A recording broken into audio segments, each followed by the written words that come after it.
nobody knew in God of War 4 what the response was going to be. That was a huge risk, right? We all knew there was magic happening, but it was almost like everyone was sort of like hearts were beating because it was like, is this going to translate? Is this going to work? Ragnarok, it was a different kind of reverence. It was like, don't F this up. We had so much more at stake. Why Eric was, I think, well suited and the best choice for Ragnarok is because. Welcome to Artwell.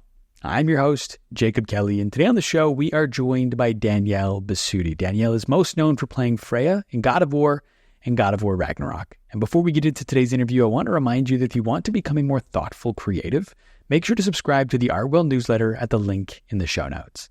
And now, without further ado, I am very excited to present to you my interview with Danielle Bisutti. There are no breaks in this business. You make your breaks. The reason I'm in this room right now is because my music's very dope. Let's try to find something that people remember 20 years later. If you just truly love cinema with enough passion, then you can't help but make a good movie. Break rules. Leave the world more interesting for your being here. Make good art.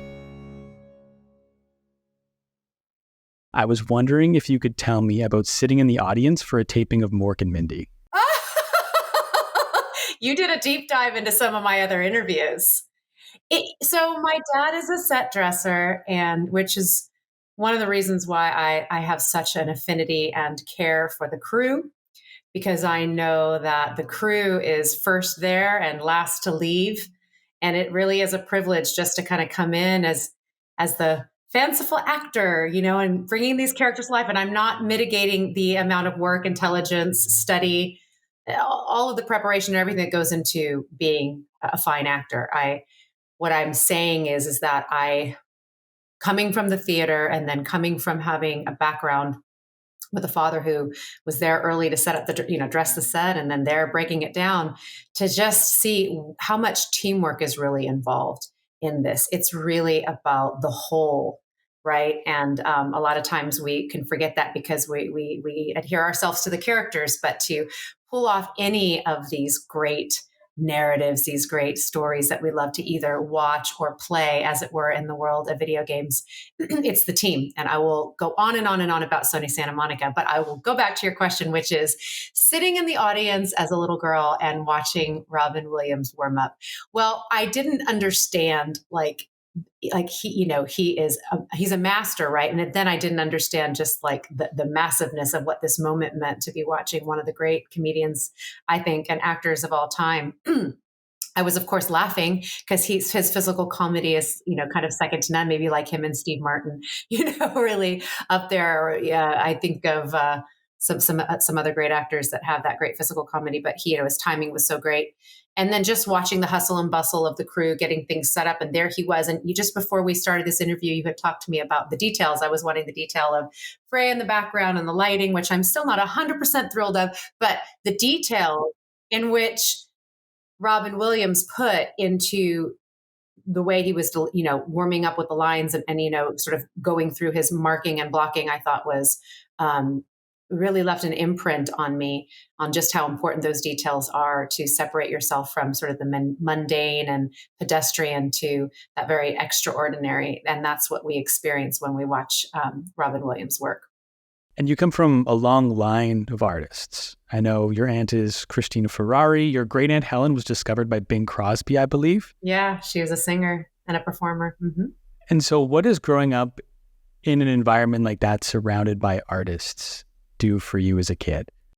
Yeah, it just encourages you. I mean, what little kid wasn't putting plays on? I mean, maybe it's different now, in this sort of Gen Z world where the technology is in your hand. When I was growing up, we were writing little skits and in the backyard making tree forts and, coming up with, it was our imagination, and like the different things that like we MacGyvered everything, we took some bubble gum and a toothpick and some, colored paper, and we made little props and things. And so when you're in a So hailing from a family of artists like that, I mean, it's just encouraged. It's everywhere you look. It's what you see. And so as a child growing up, these are the gods and goddesses of your world are like your mother, your father, your aunts, your uncles, and then the patriarchy, not the patriarchy, but the matriarchy and the patriarchy of your grandmother and your grandfather. And just knowing that they all had that talent and gift and pursued it and had success just gives you, it does bolster your, level of I can too. It didn't necessarily having those relatives didn't necessarily like open the gates of the kingdom for me, but it certainly did. I was pulled from that ilk. It was part of my family, and of course, the second that I showed any modicum of talent, whether it was plunking out Carole King songs at 4 years old on the piano, or wanting to reenact the entire like Wizard of Oz in the backyard with my family when I was maybe 4 or 5, they were like, oh, well, this might be what Danielle wants to do with her life. And so I was always encouraged. I will tell you that. And that is a big deal to have that family encouragement. And my journey has been a series of hits and misses, and a slow and steady climb, and has recently innovated me into making my own projects, which is really great. So I think if it's in you, it's in you. And if your family does it and you see it, it's a blessing, because I didn't feel completely like a black sheep. I felt like I was right at home. I'm curious then, with this desire always to do something creative. I know as a child, you wanted to be a child actor, but your dad, having been a child actor, kind of wanted you to have a more normal childhood. Why then, when you get the chance, you have the freedom, you can go do whatever you want, instead of going straight into acting, you decide to go to school first? Like, what was that decision? Yeah, I love your research. So my cousin Lori, so my dad was a child actor, and in fact, he was always chosen. My dad is just this really likable guy. You could put him in any situation and he's going to come out with like 5 friends. And, we're a Christian faith family. And so he'll ask you, can I pray for you for anything in your life? Like, it doesn't really matter, like whether you're a faith person or not, like who doesn't want like some nice guy, like, sending great thoughts towards like that. That's just the kind of guy that he is. And so he did movies with Bing Crosby and Frank Sinatra, and he was always the kid right there, singing or doing the scene with them. And so I had that, he had that experience as a child. And really what my dad wanted to be was a professional baseball player. And so the Greco side of the family, which is they're both Italian. The Greco side was my dad's side. The Ferrari side is my mom's side.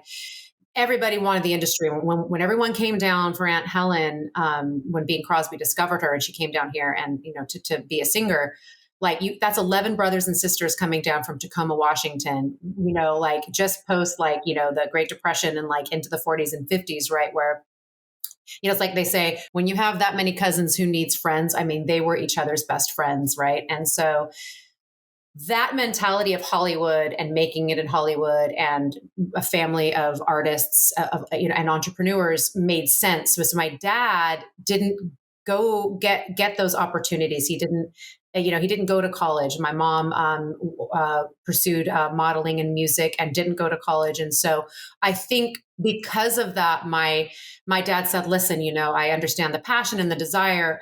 I really want you to have a well-rounded childhood. And I really would encourage you to, as you're pursuing your craft and your love of acting as a career, also get an education and round yourself out. And I couldn't be more grateful. There is one catch in that I'll get back to, but I'm grateful because it did round me out. And there were, I was in speech and debate and basketball and volleyball and choir and all these things, and drama and leadership. And so I really immersed myself. And I think to be a great artist, like having all that experience to pull from is what you can bring to these characters that you're, embodying and bringing into life.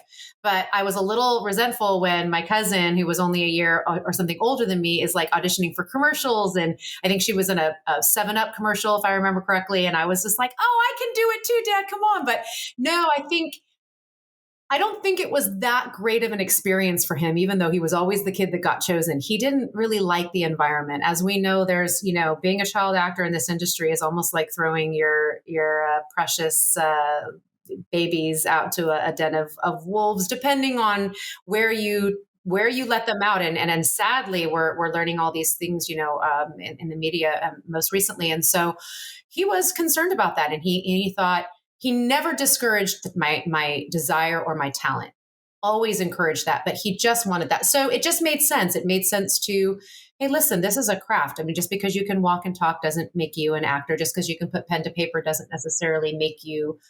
It makes you. It means you can write, but it doesn't necessarily mean you're a writer. And I don't mean that to discourage anyone. Only that these are crafts that you need to learn, right? How to be effective, how to touch people, how to make it seem natural.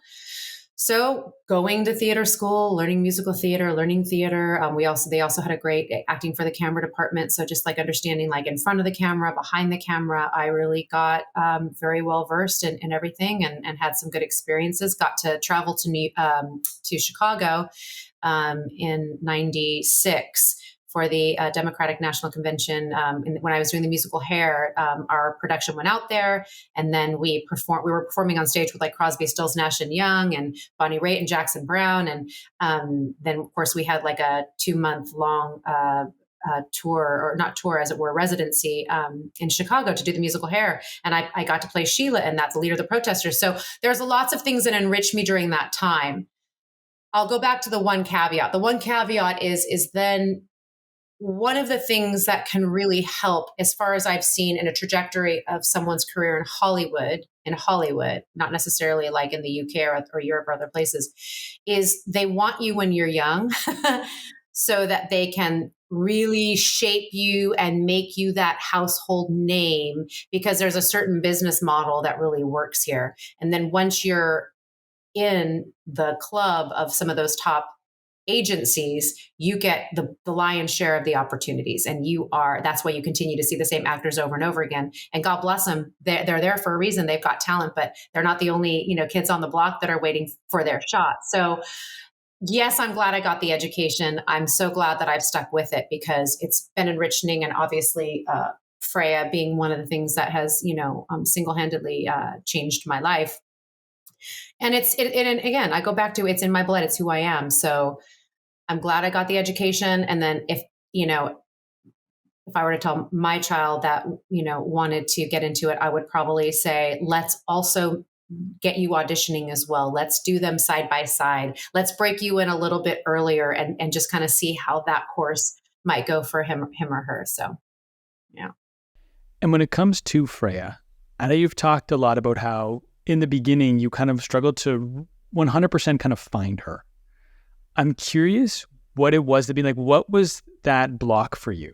Like, I know Cory told you to think of it in the context of Han Solo, but before he gave you that no, what do you think the block was? Like, what couldn't you find about Freya? I think I was thinking about her or feeling her more regal, more of how she may have carried herself when she was the leader of the Vanir or the Queen of the Valkyrie.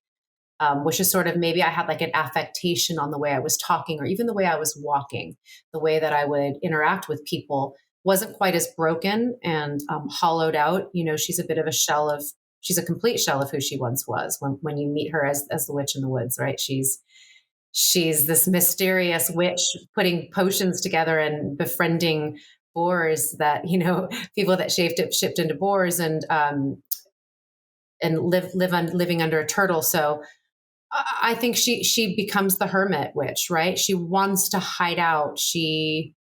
And I hadn't quite allowed myself. I almost was like, I was like 1 layer, 2 layers deep, and he wanted me to get down to level 10. And in that place of destitute, in that place where you've been stripped of all your glory, all of who you once thought you were, and what you held in the world, and the relationships you've had, you don't give a fuck about much. And I was kind of giving too much of a fuck about things. And so when he was like, yeah, you need to put a little Han Solo into it. And that's what's so great about the rogue Han Solo, right? Like he's wheeling and dealing in his Millennium Falcon, and he's got a Wookiee by his side, and he's just charismatic, and he doesn't really care. And once I got that embodiment, I was like, oh, right. Like solo in the world, like, don't bother me. That's why I'm like, I'm still a god, go away. That line where it's just like, look, I'll help you if you want to, but you're a liar. One, okay, your son's going to find out. Two, the gods of this realm are not going to appreciate that. Three, I don't know who you are, thinking you're going to come in here. So like, she's really candid, right? I mean, I think that's why you love Freya, is that she really suffers no fools, right? And she speaks her mind. She's got nothing left to lose. So once I got to that place, it was like a chiropractic adjustment that I needed in the Star Wars universe with Han Solo, and then she came to life for me. She came to life for me. At that time, did Cory know that the Holy Trinity in your household was Jesus, pasta, and Star Wars, or did he find that out after? Cory and I, like, we feel like we grew up in the same household, but like just in different like infrastructures, because we're quoting The Princess Bride, and we're quoting, Never Ending Story, and all those great fantasy films that we watched, and of course Star Wars being like the epitome of all. And and so obviously growing up in this Catholic, then, converted Christian household where my mom was the big, fantasy and sci-fi nerd. And my dad was really more into like he loved the great classics and the comedies. But so like the Holy Trinity, Jesus, pasta, and Star Wars was truly it, because, you have Han Solo, you have Luke, right? Like sort of, I guess, a little bit like the Christ figure. And then you have, the father, and then there's like the spirit essence of like Obi-Wan. So like the Holy Ghost, and like it's made sense in the, in the framework of the Bible. And then, pasta is just, obviously that's the greatest invention of all time, as we know, that maybe electricity being a close second. So, it was a variance of any or all three of those things happening almost all the time in our childhood home. So when Cory gave you that note, he knew your love of Star Wars, so he knew how that note would land with you when he gave it. He knew his way in. We are nerds through and through. I always say I'm just a nerd that wears high heels and red lipstick, but truly I'm not. I was not a cool kid. I was well known. I think I was liked. I think I was involved, but I wasn't the mean girl. I wasn't like that girl. Mm-mm. And so after he gives you that note, I believe you go home, you have a dream about Han Solo, and then it's the next day, Freya just arrived, right? She landed. She was embodied after that dream. What was it about the dream that helped you find her? I can't tell you all my secrets. Okay, we can leave that one ambiguous. I'm actually pretty much an open book, and I love to talk about process and details. But yeah, there's certain things that are just in the magic realm, and as Freya wields her satyr magic, there's some mystery there. It was more of just a feeling, I think. It was just a feeling. It was a way of being with Han, and it just embodied. And you mentioned how beforehand, as part of like the pre-Han Solo note, there was like, Freya was moving almost too regally. And I'm curious about like using physicality as a way to get into character, because I know you've been doing yoga for 20 years, you're a dancer. So like, how do you use movement to help you find your characters? Oh, the movement is so important, because really it's really about getting in the body. I mean, there are different modalities or different ways of bringing a character life. I mean, one being, memorizing the words, right? Well, words are just words, but like, if we're not internalizing them, and not from a cerebral standpoint, from a somatic experience. What was this character's childhood like? What were the relationships with mom, dad in that infrastructure? What traumas did they experience? Well, I knew at that point, because of course, I came into the audition, didn't know what game it was, came to the table read, still didn't know what game it was until painting was behind me. And then lo and behold, thought I was going to get fired. Thank God I didn't. Then I got to do all my research. And then it was a lot of, because there's the prose edda, there are a lot of different tales, right, within these different pantheons, right? And so we're in the Norse pantheon, and there were some conflicting stories about, even how she got her like forcing him a necklace. Like one was that she basically had sex with all the dwarves to get the necklace, and she was quite the party girl. And I'm like, yeah, maybe that's like the recount from the dwarves' point of view, but maybe it was just a little snuggle and a little, a little pinch on a little elf ass cheek or something, and then they like colored it as, oh, she betted all of us. I don't know if that's Freya's style, but there it was in one of the texts, and I was like, okay, this is getting a little wild. But yeah, so I had to do all the research to understand what she had and what that must have felt like. And of course, I could go into my life and big win moments like on the series and dating the guy that I thought I was going to marry, and just the most fit I'd ever been in the prime of my life, and remembered how that felt from the inside. It's a felt sense from the inside, and then it's the outer expression. It's not taking the outer stuff and then just like sort of saying the words. It's like acting from the neck up. It's really having this fully embodied experience. So then I got to draw the parallels in my own life and just sort of connect within my own body. And the yoga is all movement. The dance is all movement. I went to theater school, so it's a lot of voice and movement classes and how to embody. And that's why a lot of times you'll see these theater actors that are just so exemplary in their work because they're feeling it, and of course you learn how to do the close up because you're not gesticulating for the back row. But when you're put in a position where you have to emote to the back row, that's a full body experience. So then when you're able to have all those feelings, but just let it rest right here, because it's just the truth of what you're feeling. And now you're just communicating to the person in the scene that you need something from, there's a conflict, whatever it is. It's rich and it's full. And all of that work has helped me open up my vessel, open up my body to access those emotions and that feeling. This might be like a crude way of distilling that down, but essentially it's like you do all this prep work, but as soon as you get to the volume, you kind of just let the prep work go by the wayside and just feel that moment. So it informs the moment, but it doesn't dictate how you act in it. 100%. Yeah. It's all the work you do that you don't see. It's the 500-page novel before it gets edited and whittled down to like, 150, 200 page, or a screenplay, right? It's all of the stuff. And I'm not afraid of exploring it. Like I want to turn over every little rock and like, what's under here? Maybe that informs me. And then it's there living, and then it's going to surprise me in the moment because I'm not going to come in like, and then I'm going to do it here. And then I'm going to say the thing. And then this is when the tear comes down. Like I'm not a robot. I can't do that.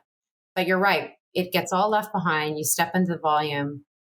You've done the work. Now you're just trusting the moment. And then you've got these brilliant actors that are also doing the same thing. And that's when the electricity happens and the magic of the moment that you will never pre-plan. That you just do the work you need to do to show up, to meet it and receive it and reflect back.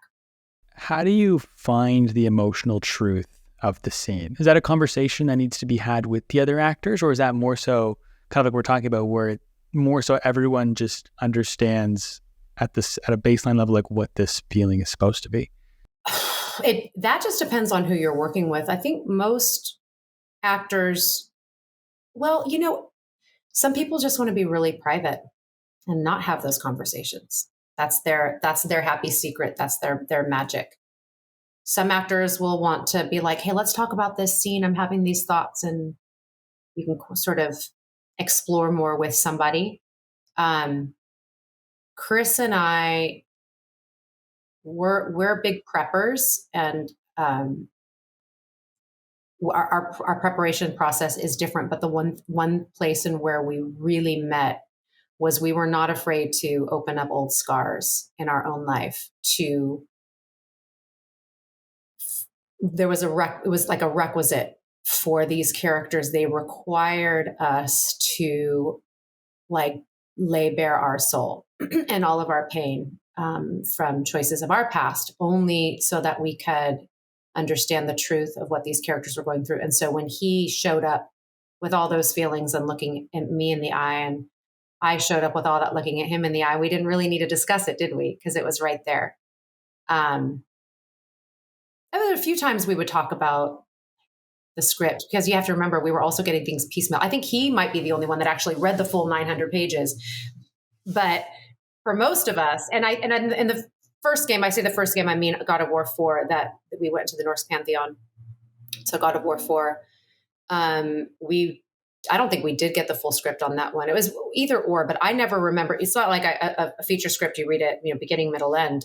So a lot of times it was like, wait, where are we? What just happened? Where are we in the scope of the game? It was more questions like that, but it was a little less like, who are you thinking about when you say that line? Like I knew Chris was going to some deep, dark places, and he knew I was, and he and I forged such a great trust and bond between us through this process of playing Kratos and Freya. I don't think people realize how much of like a selfless act that is from you to do that, to go to those dark places and to like revisit those emotions. Well, I appreciate that. Actually, no one's ever said that. And it is because I care, and I care so much about Freya, and I cared so much about the legacy of this story. And I care about my work, and the quality of what I do is I'm never taking the shortcut. So the get is the work, and then the get back is the prize, I guess you could say. It's like, I told you my 2 BAFTA noms are being framed right now, but like that's a huge reflection of the quality. And I take credit for half of it, because the other half is this incredible writing. Okay. I can only say what the words are. I can only embody and fill all of the colors in from what is in the text. And I always give it back to our writers, to Cory, to Matt, to Rich, to Eric, to the whole team, to Allie, the whole team that wrote this narrative that is hands down, I think, one of the most powerful and shape-shifting narratives in the pantheon of video games, I dare say. There's a few of them out there, but this is a game that teaches you to choose better and to break cycles, toxic patterns that are destructive. That's powerful. And so as selfless and as important as that message was, I knew that I had to meet it. And the only way to do that was to go to those darker places. And it was hard. There were times when I felt drained, and I never questioned if it was going to translate and get through, though. So I guess that's kind of what gets you through it, is you just know you're part of this organism that is. The first game, of course, didn't know anything until I walked into our into the wrap party, and I immediately started weeping when I saw the images of the characters, especially Freya. And then I was watching, I think they played a little scene, and I was completely blown away. But then it was really easy in Ragnarok to be like, oh yeah, now they need more from me, and I better give it. I've heard the volume described in almost sacred terms. Like the environment that is fostered in the volume, from my understanding, creates that safe space, not only between you and Chris, but with you and everyone there to access those emotions. What did Sony Santa Monica do to create such a special place inside the volume? Oh gosh, every single person brought that same reverence. It's so true. And, there were moments of joking around, like there was a little bit of levity, but not a whole lot, because, the tone of the show is, it's not a comedy. Right. And so, there was just this respect level. I mean, from everyone to sound to, makeup to everyone behind the console, whether they were animating or capturing or, talking to, there was getting someone from the feed. And sometimes our brilliant casting director, Jamie Baffis, would come in and sit behind the glass, along with Alexa Kolb. And there were moments where we, like I'll never forget the moment where Kratos kills Balder. And that day was, I think everyone's heart was just being torn from their chest. Because who hasn't experienced that kind of like betrayal, or the thought that there's only one thing that can repair my life, and then someone just took that too. And It was not hard for me to access those emotions because, as you probably heard, I was going through a divorce where I felt really blindsided and very much betrayed. And I, it was all there. And I think we did it 3 times.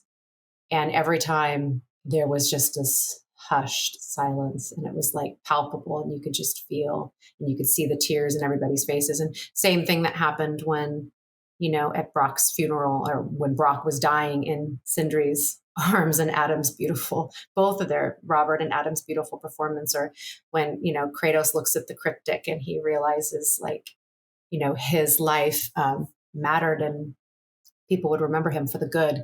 It's like, after all the bad and all the dead bodies in the wake and all the vengeance and the vitriol and everything that was taken from him, and that he had such a redemption story, that they both Freya and Kratos, like the masculine and feminine, like almost version of each other in a lot of ways, the yin and the yang, had both got this great redemption. So everybody knew. Nobody knew in God of War 4 what the response was going to be. That was a huge risk, right? Cory had the idea, and I'm sure that there were lots of conversations, but he's like, we've got to give him a son. Cory just had a son. And Cory's very intuitive. He's really in touch with that sort of like more feminine, I guess, aspect of like really trusting his gut. And that can be challenging when like it's been going one way and it's had success, to like literally like, we're going to go 180 degrees this way. So navigating that was, I'm sure you've heard, a great challenge. But so we all knew there was magic happening, but it was almost like everyone was sort of like, hearts were beating, because it was like, is this going to translate? Is this going to work? Kratos like questioning his choices, the God of War having a tear in his eye, like, what is happening? And then of course, when like that hit, it was like, what was it like? It was like a behemoth, like it was like a juggernaut in the world of like, the Metacritics and the way people were feeling, and grown men crying at their consoles, and then naming their daughters Freya and, Kratos and Atreus. And it just, it hit the zeitgeist in such a place where like everyone was ready to receive it. Everyone was ready to grow up a little bit, mature, and like learn something here through this character's journey and through his transformative journey. So we didn't know that, but we knew it was something new and matched and special. And then of course in Ragnarok, it was a different kind of reverence. It was like, don't F this up. We had so much more at stake. So many new characters, of course, then we're bringing in Odin and Thor, and, Sigrun's relationship, even with like Mimir, and, my brother Freyr, and all these great backstories that, Faye, oh my God, the golden handprint of Faye. And I'm sure I'm forgetting a couple of the other, I mean, like Ratatoskar, who's like my favorite character, because who does not love that squirrel? He's the cutest little squirrel ever. It was so massive. It was this behemoth sized thing that was already like this huge, like tsunami of like success. And then it's just like out of it became like this world serpent came out, was like, we've got to be bigger. And it's like, oh my God. So the reverence there was like, we have to raise the bar on every level. The excellence must rise. And everyone felt it. All of the new castmates felt it. And it was a silent agreement. And everyone did their part. I have this quote of yours. I was talking about Ragnarok, where you said that you weren't going to settle for good enough with this game. And I'm curious, specifically because I'm working on an essay right now about this idea of perfection and good enough. And I'm curious for you, what does it take to get from something that is good enough to a place where it's close to perfection? Because I don't actually think perfection is attainable, but I think it's in striving for it that you can make something great. And so like, what is the difference for you personally to get from good enough to close to perfection? Yeah, you're right. Perfection isn't attainable. I mean, I don't think perfection doesn't really exist, does it? It's life is like, it's like ever moving, changing organism. It's this like kaleidoscope. It's like constantly evolving. And so can your performance, I think for me, what that meant was going deeper, the layers, where does that hit me? Okay, it's hitting me here. Okay, like what's that memory hitting me? Okay, it's like getting me in my heart. Now it's getting in my gut, and whether I'm doing some sort of memory recall and linking it to Freya, or if there's something I've never experienced and I'm just like going through the motions of what that is and experiencing it in my body. It was like, all I knew is I needed to show up every day with that wellspring of emotion within my body connected to this moment for Freya, whether it's she's buttoned up, like, around the table, like holding court with all the dudes, like telling them how we're going to go in for Ragnarok and here's how we're going to get into Asgard. And nobody knows Odin like I do. Like, I'm going to tell you exactly how we approach him. Right. So there's those incredible moments of strength for her. But of course, underneath that is this like stirring, like thing in her gut. It's like almost eroded her until she lands in forgiveness, which is such a beautiful, the surrender aspect of what happens with Freya and some of those side quests is just, oh God, I could talk about that all day long. So yeah, I knew it wasn't like, oh, I've done Freya in the first game. It was a success. Let me just, kick back, kick my heels up, rest on my laurels, and sure, it'll be fine. No, it was like, now more is required. So I didn't have a picture of what it looked like. It didn't look like perfection. It just looked like going deeper, exploring more, risking more, allowing myself to be open for the great direction of Eric Williams and Matt Sophos there on set. And during that time we were in COVID, so Rich wasn't there, but he was the voice of God coming down from the speaker at home, and everyone cared. Everyone cared so much. So I think that's how it went from good enough could just be like, oh yeah, we've been there, done that. We'll just kind of ride the wave. No, it's got to be more. How long did it take you to realize how high the bar for quality was at Santa Monica? I sing their praises from every mountaintop because I think, they are one of the absolute best, right? They are, you open up the dictionary, you're going to see them. They're exemplary. Obviously Naughty Dog is pretty fantastic too. I can go through lots of great studios out there. I'm not going to say that they are the only one, but they are definitely top of their game. I knew I was with a great studio of professionals who knew what they were doing. It was a whole new world for me. So I was on a major learning curve. I wasn't necessarily on a learning curve on how to be an actor as much as like inside this world with this kind of technology, with the mocap suit and the helmet and the sound pack around my waist and the camera in my face and locking horns with Chris when the cameras would get caught. And so all that stuff, but it didn't throw me too much because, again, coming from the theater, it was just like, okay, this is theater in the round, but I'm wearing this equipment on my body, but the same rules apply, telling the truth in an imaginary set of circumstances and feeling it, right? So doing all that work. And so I didn't know that they were the level of their excellence until, again, I walked into our wrap party and I saw like Ralph Grassetti, and D Longfish and the whole crew of art designers, and of course animation with Bruno Velasquez and Erica Pinto. And I'd work with these people on set, and then I got to see how they put this together, and I just started crying. I was just weeping from the beauty of it all, the lighting. And then I could do a whole dissertation on Bear McCreary. Don't get me started on Bear McCreary's score and his, what is it? Shadows and Sparks, I think. Shadows and Sparks.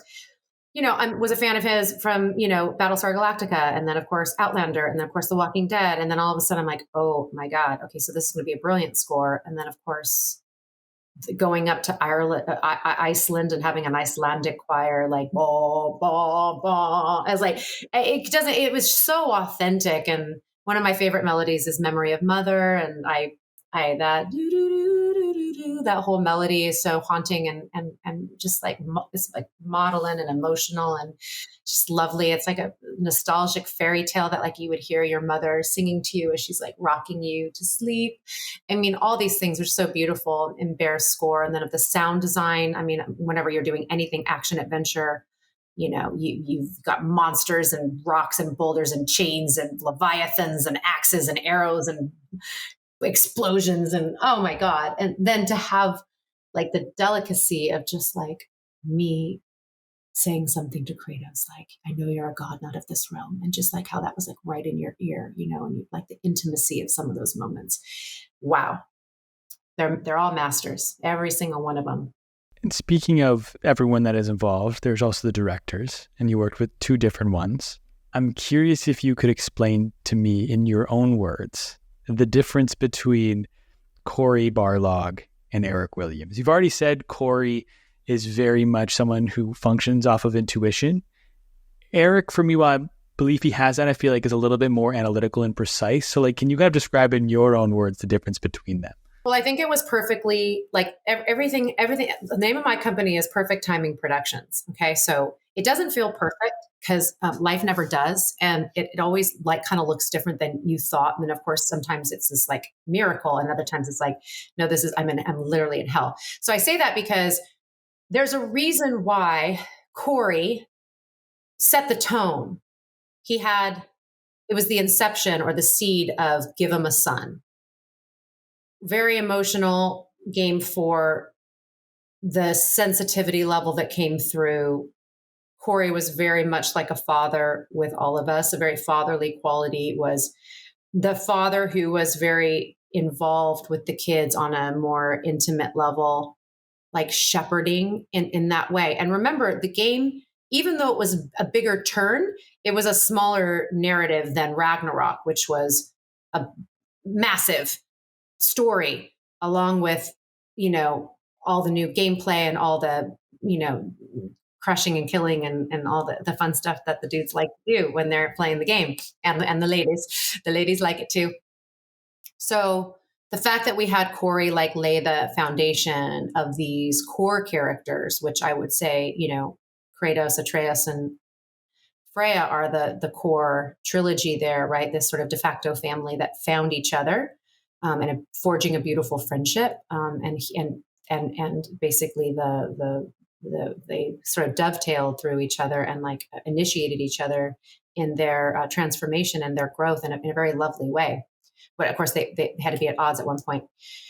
So that because that foundation was laid, that when we brought these people into their continuation story, but added, a legion of other characters to help like bring it to a full fruition, right? Where you have Kratos and Freya, spoiler, with Mimir, obviously loving Mimir and all of his levity he brings along the way. Alistair is absolutely brilliant and also super emotional and very intuitive himself, that the three of us would be there in the end, looking out at the wreckage, kind of like how the wreckage of our life, and being like, let's put the pieces back together. We'll see to this together. Right. Brilliant. Why Eric was, I think, well suited and the best choice for Ragnarok is because he is that technical brain. Like, I feel like whereas Cory could like maybe feel things out, like he could just see things out, and he could just come in with such precision and such a note where he could make the turn just like this. I never felt like we were on a clock, but we were on a clock, and we lost time because of COVID, which put even more pressure on the Ragnarok journey. And Eric, whereas like I had Matt there, and Matt would help me with a little bit more of the emotional content and resonance of like Freya, whereas Freya out in the story emotionally, he really helped me with like some of the technical aspects, but also where Eric was really great for someone like me, who's like a real feeler, is that when it came to Freya's strength and simplicity, he could just come in and give me that one line of direction, and it would just simplify and anchor. And it was fantastic. And he's just what I needed. Personally, that was my experience of him. And the last thing I'll say about Eric is, he's been with the game, I believe, since 1, right? So he's understood, is like 1 or 2. He's understood this narrative and this game inside and out. He said at our wrap party that Ragnarok, and I'm going to paraphrase, I apologize, but it was something about like Ragnarok being like a storm. And it was this perfect storm, and all the different characters and stories were these like ships that were like out at sea, and they were like rocking on the tumultuous waters, and sometimes in the dark. And he likened himself to a lighthouse that was taking the briny, salty waves crashing against it, and the seagulls flying by and shitting all over it, and it's sort of weathering with like in the salty rain, the rain that would come down. And but that was our one constant, is that as he was the lighthouse that brought all the ships of Ragnarok home. And he was a compass, he was a lighthouse, and he stood very solid in the middle of all of that and knowing what the stakes were, and he delivered. And it was a pleasure. Of course, it was scary. The change was scary because it's like, wait, don't fix it if it's not broken. We reached the mountain. We reached up here with God of War, and it was Cory's idea. And then it was like, oh, then once I understood like Eric's gifts and like what Eric was going to bring to it, it was like, it's perfect. It was absolutely perfect.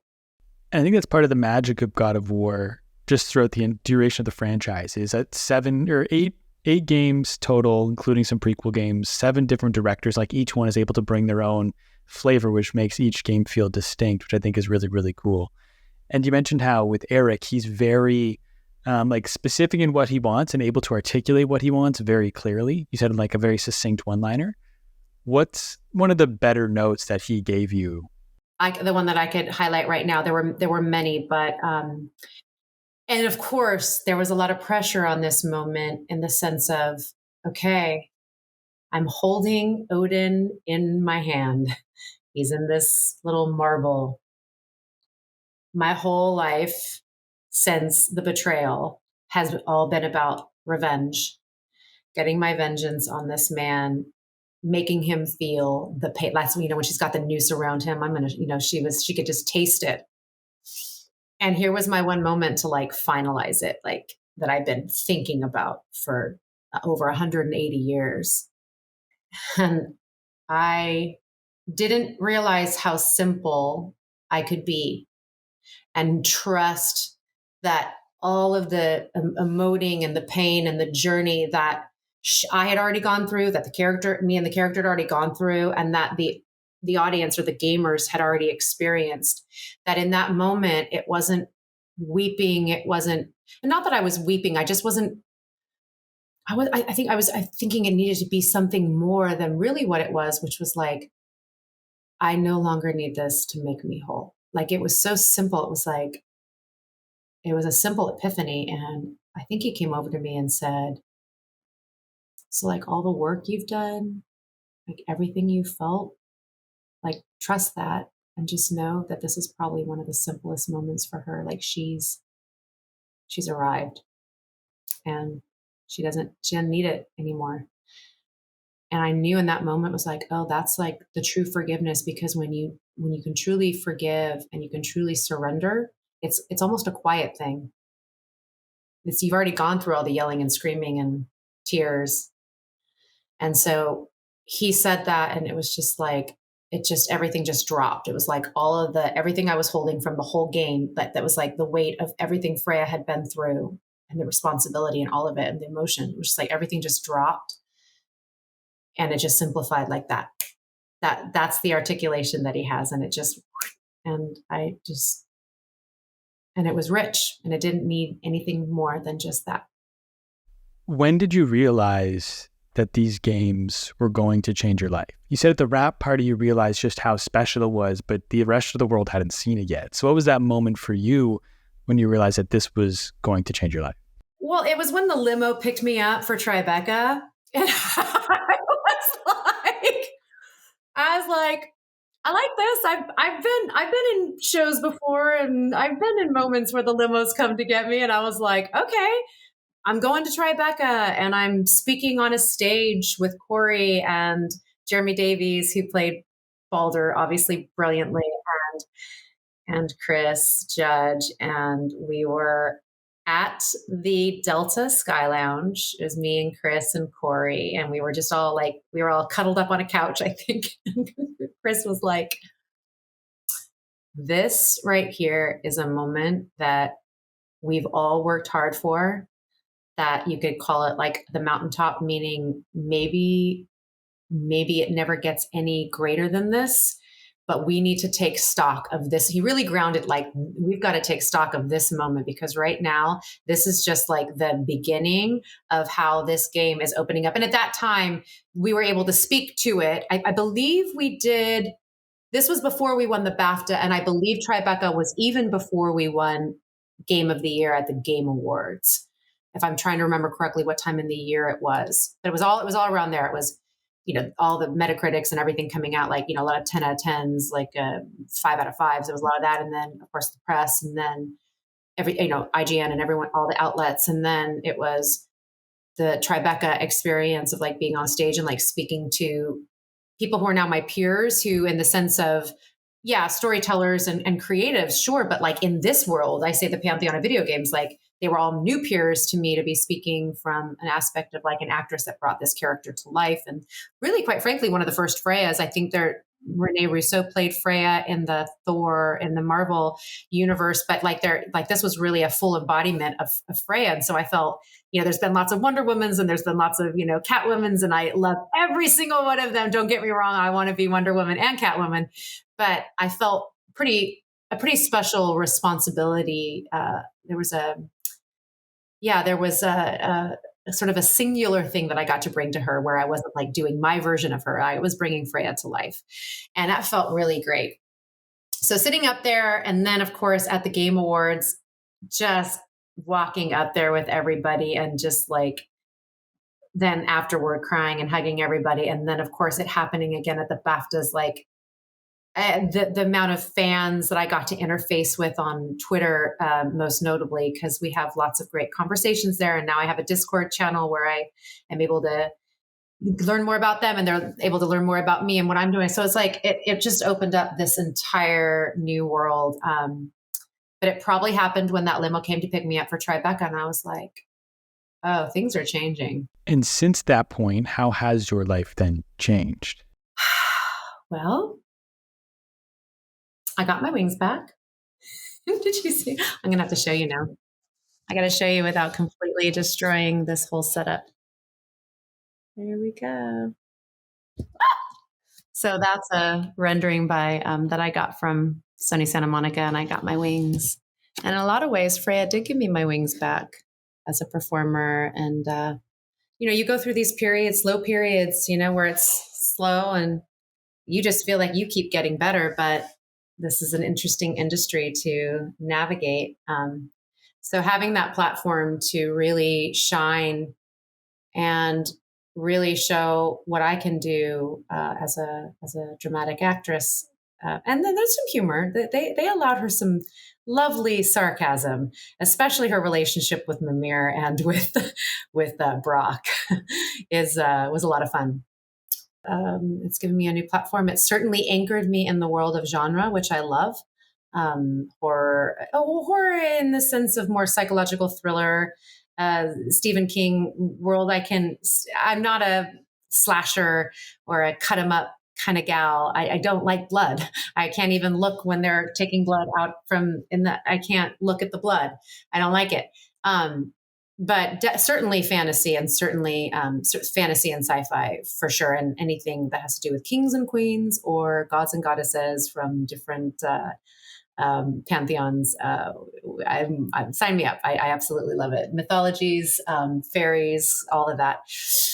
And so, I think it's really anchored me in that genre to have some influence and to continue to create in there. And as you know, they're making the TV series, and I'm not shy about saying that I want to play Freya.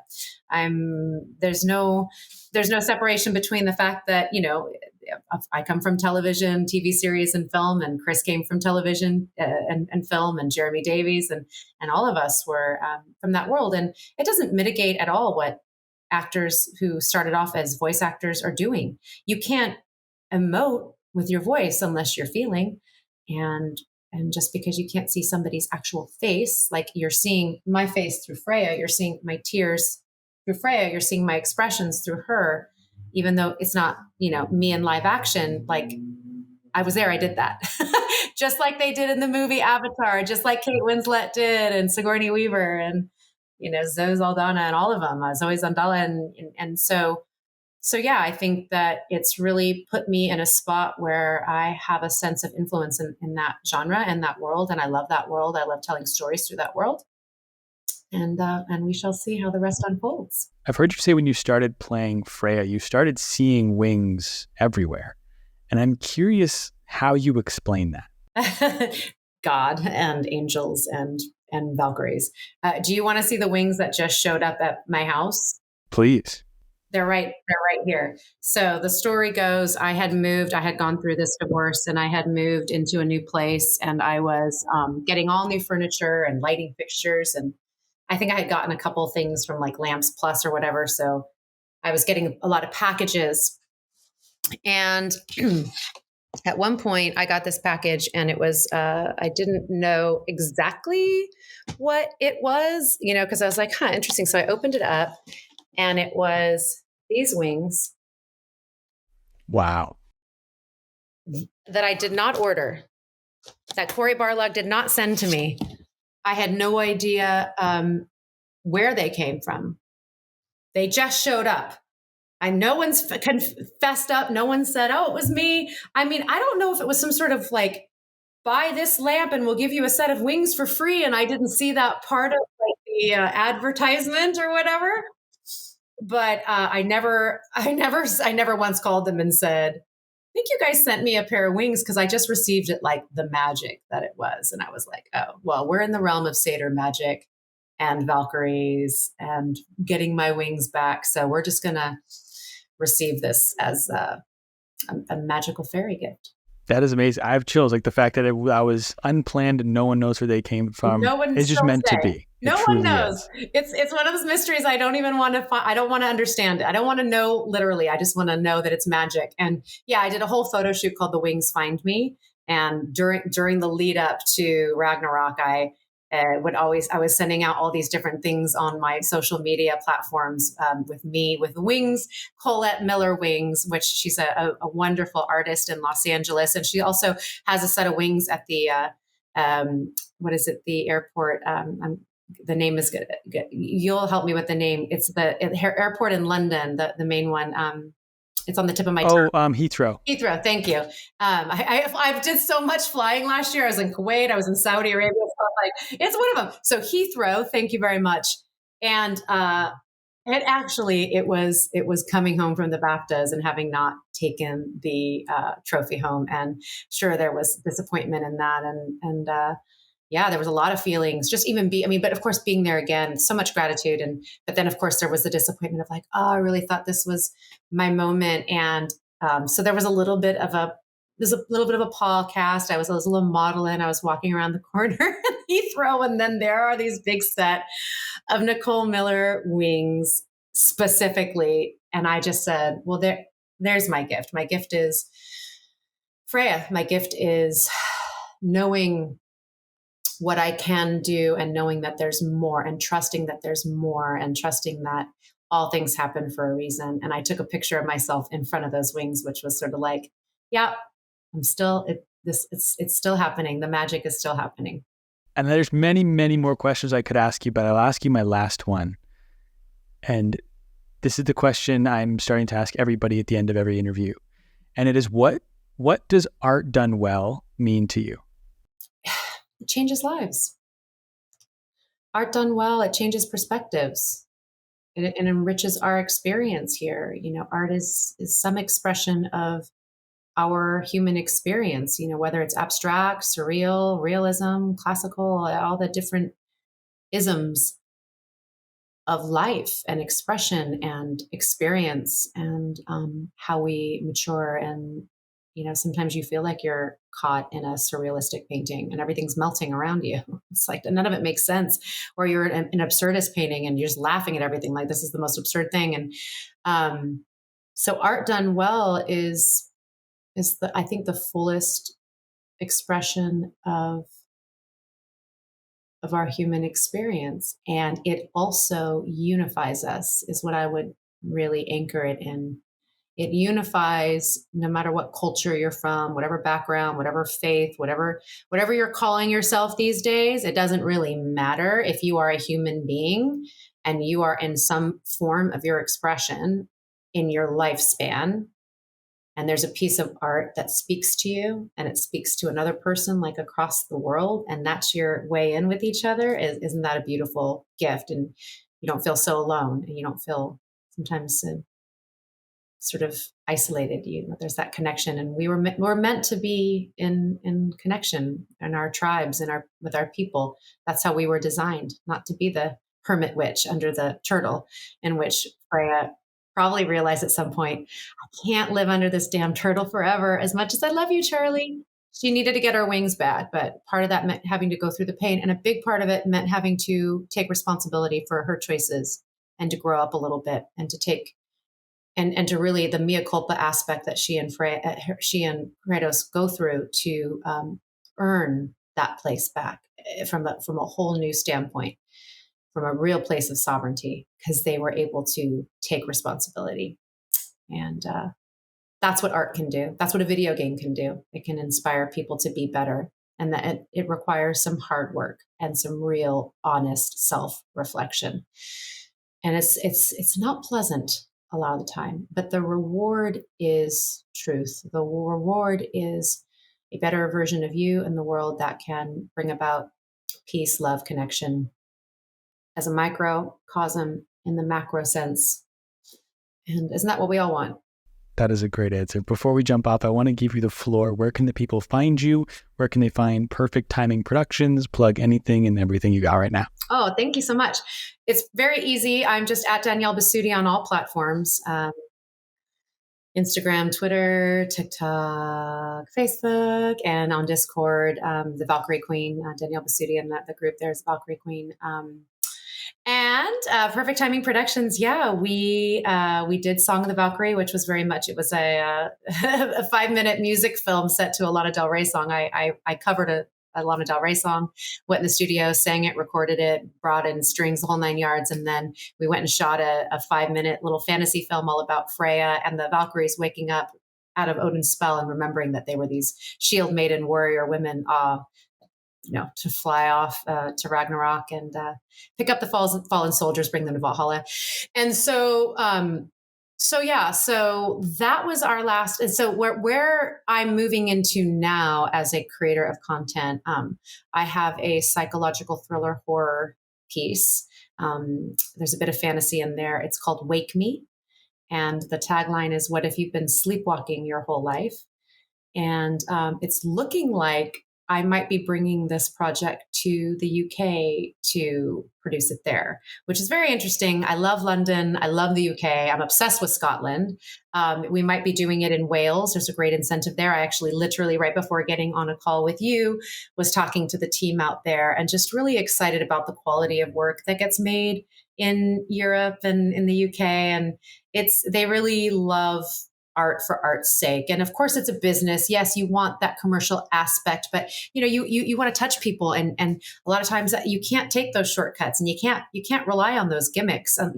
Maybe if you're trying to simplify something, maybe for like a widespread audience, which by the way, those popcorn and cotton candy movies play out well. All the big blockbusters play out well. That's not what I'm doing here. I'm telling a story about how sleepwalking is a metaphor. The things that we're asleep to in our waking life are causing us to hurt ourselves and other people.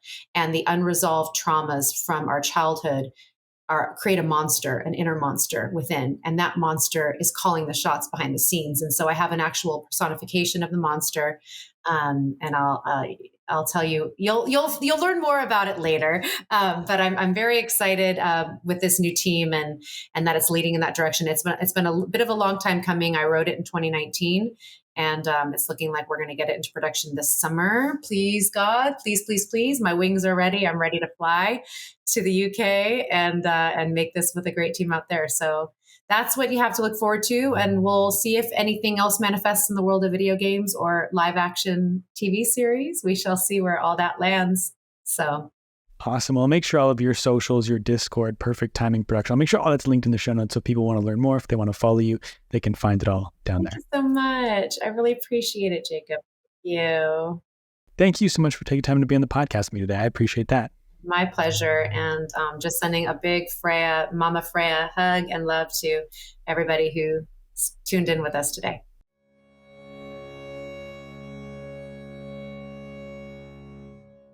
Thanks for listening. If you enjoyed this interview, make sure you subscribe to the podcast. And if you want to learn even more about the making of God of War, go and check out my deep dive where I shared with you everything I learned after studying the franchise for months. And if you want even more from me, you can subscribe to the Arwell newsletter at the link in the show notes, where I send you a weekly email to help you become a more thoughtful creative. And now, go do your thing. Whatever it is, do it well.